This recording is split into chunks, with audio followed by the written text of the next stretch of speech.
ይህ ፖለቲካ አይደለም። በክርስትናችን በሃይማኖታችን መገደላችን የሚያቆመው መች ነው? ነጻነት እንፈልጋለን። የሰው ልጅ ደም በከንቱ መፍሰስ መቆም አለበት።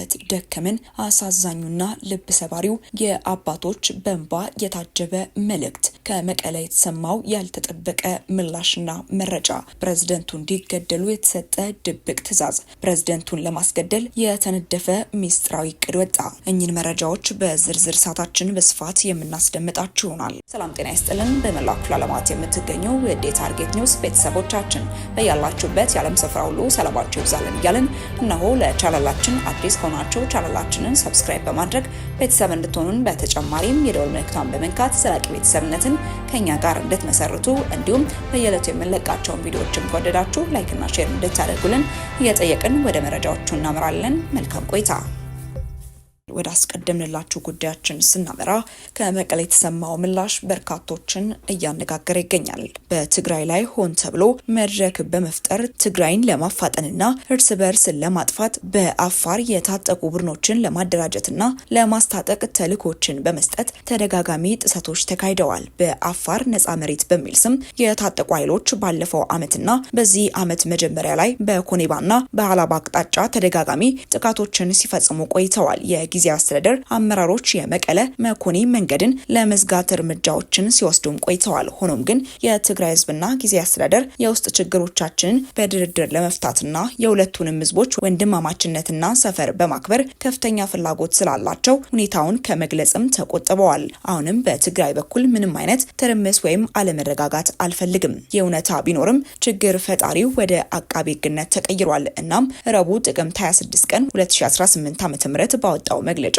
የአፋር ብሔራዊ ክልላዊ መንግስት የኮሙኒኬሽን ቢሮ የትግራይ የጸጥታ ኃይሎች ወደ አፋር ግዛት ዘለው ጥቃት እንደፈጸሙ ገልጿል። ሆኖም ግን ይህ መሰረተ ቢስና የአፋር ድንበር የተረገጠና በተቃራኒው እንደሌለም ግልጽ ነው። የፌዴራል መንግስት የፕሪቶሪያውን ስምምነት በአግባቡ ተግባራዊ አለማድረግ ሰላማዊ ሂደቱንና በራስ መተማመንን ከማዳከም ባለፈ የህዝባችንን ስቃይ እንደሚቀጥልና በዚህ ምክንያትም የሰላማዊ የፖለቲካ ትግል ሂደትን እንደሚያደናቅፍም ግልጽ ነው። ስለዚህ የፕሪቶሪያው ስምምነትን ወዲያውኑ ተግባራዊ ማድረግ፣ የትግራይን ህገ መንግስታዊ ድንበሮች ማረጋገጥና ህዝባችንን ወደ ቤታቸው በሰላም መመለስ ጊዜያዊ ነው። የትግራይ አስተዳደር ይግባኝ ድጋሚ ያቀርባል። በሌላ በኩል ያሉትን ችግሮች እንደ አጋጣሚ በመጠቀም ውስጣዊ ችግሮቻችንን ለማወሳሰብና ትግራይን የጦር ሜዳና የማቀዝቀዣ ማማ ለማድረግም የሚደረጉ ንቃተ ህሊና ወይም ንቃተ ህሊና የሌላቸው እንቅስቃሴዎች የትግራይንና የህዝቦቿን መሰረታዊ ጥቅሞችና ደህንነት ሙሉ በሙሉ ጎጂ ናቸው። ስለዚህ አንዱን ወደ ሌላው እየደገፉና እያከሙ ትግራይን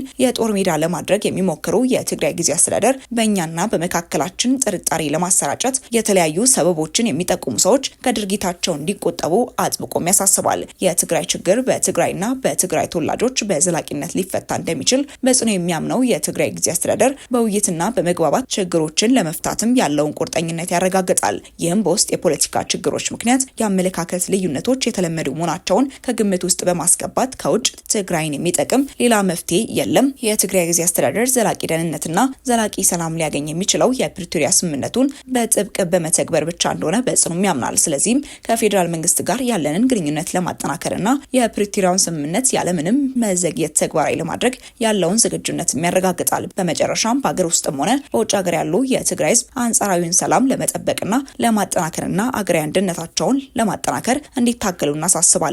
ማዕከላዊ በሆነ መልኩም እንድትሰሩ እናሳስባለን።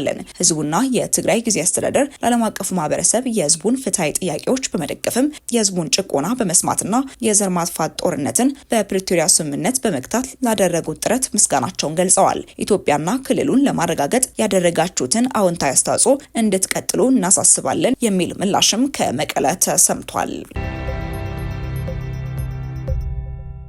ወደ ቀጣይ ጉዳያችን ስናመራ መከራችን እንዲያበቃ ጸልዩ። ብፁዕ አቡነ ናትናኤል በክርስትናችን በሃይማኖታችን መገደላችን የሚያቆመው መች ነው?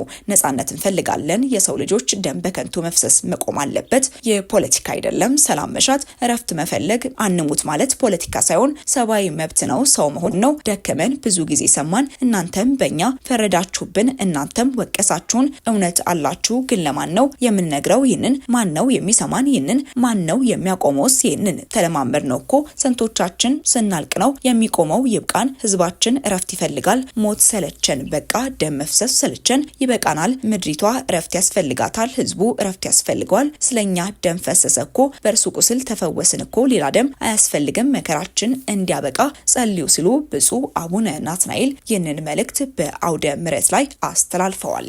አሜሪካ የቬንዙዌላው ፕሬዝዳንት እንዲገደል እቅድ እየነደፈች መሆኑ ተጠቆመ። የአሜሪካው ፕሬዝዳንት ዶናልድ ትራምፕ አስተዳደር የቬንዙዌላው ፕሬዝዳንት ኒኮላስ ማዱሮን ከስልጣን ለማውረድ ወይም ለመግደል እቅዶችን ነድፏል ተብሏል። በቅርቡ የአሜሪካ ጦር ከካሪቢያን ቀጠና መሽጎ የሚገኝ ሲሆን ዋነኛ ዓላማውም የቬንዙዌላ ፕሬዝዳንትን ለመግደል መሆኑን የሚያመላክቱ መረጃዎችም እየወጡ ይገኛሉ። ፕሬዝዳንት ትራምፕ ማዱሮንን በህይወት ለመያዝ ከዛም ባለፈ ባሉበት እንዲገደሉ እቅድ ያቀዱበት ምክንያትም እንደ አደንዛዥ እጾች ወደ አሜሪካ ከሚያስገቡ አማጽያን ቡድን ጋር ቁርኝነት ፈጥረዋል በሚል ክስም ነው። በዚህም ትራምፕ አቅደውበታል ተብሎ ሾልኮ የወጣው መረጃ እንደሚያሳየው ከሆነ ማዱሮን በሚደግፉ ወታደራዊ ተቋማት ላይ የአየር ድብደባ መፈጸም እንዲሁም የቬንዙዌላ የነዳጅ ማውጫ ቦታዎችና መሰረተ ልማቶችን መቆጣጠር መሆኑን የመረጃ ምንጫችን ዘግቧል። በሌላ በኩል የቬንዙዌላው ፕሬዝዳንት ማዱሮን የተደብቀው እንደሆነ ባይታወቅም ሀገራቸው ለአሜሪካ የማትንበረከክ ናት ሲሉ ተናግረዋል። ፕሬዝዳንቱ አክለውም የትራምፕ አስተዳደር የዓለም አቀፍ የእኩልነት ስርዓትን የማይቀበል ነው ሲሉ ወንጅለዋል። ይህንን ደግሞ ቬንዙዌላ አትቀበልም ብለዋል።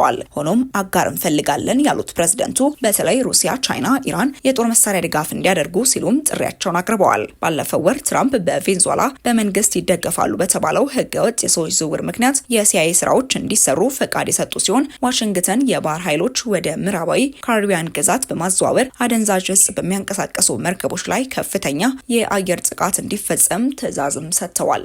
አሜሪካ የቬንዙዌላው ፕሬዝዳንት እንዲገደል እቅድ እየነደፈች መሆኑ ተጠቆመ። የአሜሪካው ፕሬዝዳንት ዶናልድ ትራምፕ አስተዳደር የቬንዙዌላው ፕሬዝዳንት ኒኮላስ ማዱሮን ከስልጣን ለማውረድ ወይም ለመግደል እቅዶችን ነድፏል ተብሏል። በቅርቡ የአሜሪካ ጦር ከካሪቢያን ቀጠና መሽጎ የሚገኝ ሲሆን ዋነኛ ዓላማውም የቬንዙዌላ ፕሬዝዳንትን ለመግደል መሆኑን የሚያመላክቱ መረጃዎችም እየወጡ ይገኛሉ።